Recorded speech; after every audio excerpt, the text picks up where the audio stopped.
বিসমিল্লাহির রহমানির রহিম। আমি মরহুমা বেগম খালেদা জিয়ার বড় সন্তান তারেক রহমান। আমি আজকে এখানে উপস্থিত সকল ভাইয়েরা এবং বোনেরা যারা উপস্থিত আছেন, মরহুমা বেগম খালেদা জিয়া জীবিত থাকাকালীন অবস্থায় যদি আপনাদের কারো কাছ থেকে কোনো ঋণ নিয়ে থাকেন, দয়া করে আমার সাথে যোগাযোগ করবেন, আমি সেটি পরিশোধের ব্যবস্থা করব ইনশাআল্লাহ।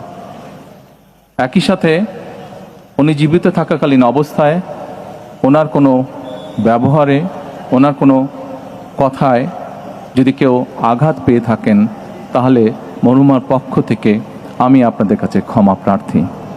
দোয়া করবেন আল্লাহ তাআলা যাতে ওনাকে বেহেশত দান করেন।